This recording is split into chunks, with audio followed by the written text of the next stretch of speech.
ഇന്ത്യയിലേക്ക് യാത്ര ചെയ്യുന്നവർക്ക് മുന്നറിയിപ്പുമായി ദുബായിലെ എമിറേറ്റ്സ് എയർലൈൻ യാത്ര പുറപ്പെടും മുൻപ് ഈ അറൈവൽ കാർഡ് സ്വന്തമാക്കിയിരിക്കണമെന്നാണ് നിർദ്ദേശം. ഇന്ത്യൻ പൗരന്മാരല്ലാത്ത യാത്രക്കാർക്കാണ് നിർദ്ദേശം ബാധകമെന്നും എമിറേറ്റ്സ് വിശദീകരിച്ചു.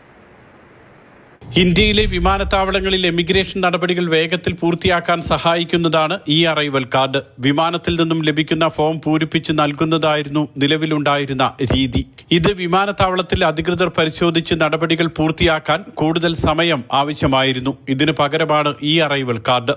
വിമാനയാത്ര പുറപ്പെടുന്നതിന് 72 മണിക്കൂർ മുൻപ് മുതൽ 24 മണിക്കൂറിന് മുൻപ് വരെ ഇന്ത്യൻ ബ്യൂറോ ഓഫ് എമിഗ്രേഷന്റെ BOI.gov.in എന്ന വെബ്സൈറ്റ് വഴിയോ സുസ്വാഗതം മൊബൈൽ ആപ്പ് വഴിയോ അപേക്ഷ സമർപ്പിക്കാം. പാസ്പോർട്ട് നമ്പർ, രാജ്യം, വിമാനത്തിന്റെ നമ്പർ, യാത്രയുടെ ലക്ഷ്യം, ഇന്ത്യയിൽ താമസിക്കാൻ ഉദ്ദേശിക്കുന്ന സ്ഥലത്തിന്റെ വിവരങ്ങൾ എന്നിവയെല്ലാം സമർപ്പിക്കണം. അവസാന ആഴ്ചയിൽ സന്ദർശിച്ച രാജ്യത്തിന്റെ വിവരങ്ങളും എത്രനാൾ ഇന്ത്യയിൽ ഉണ്ടാകുമെന്നത് സംബന്ധിച്ച വിവരങ്ങളും യാത്രക്കാരൻ സമർപ്പിക്കണം. അപേക്ഷകന് ഈ അറൈവൽ കാർഡ് ഓൺലൈനായിട്ടാണ് ലഭിക്കുക. ഇത് വിമാനത്താവളത്തിലെ എമിഗ്രേഷനിൽ കാണിക്കുന്നതോടെ നടപടിക്രമങ്ങൾ വേഗത്തിൽ പൂർത്തിയാക്കാം.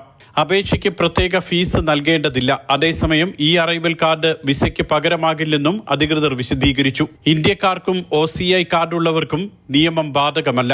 Mathrubhumi news, Dubai.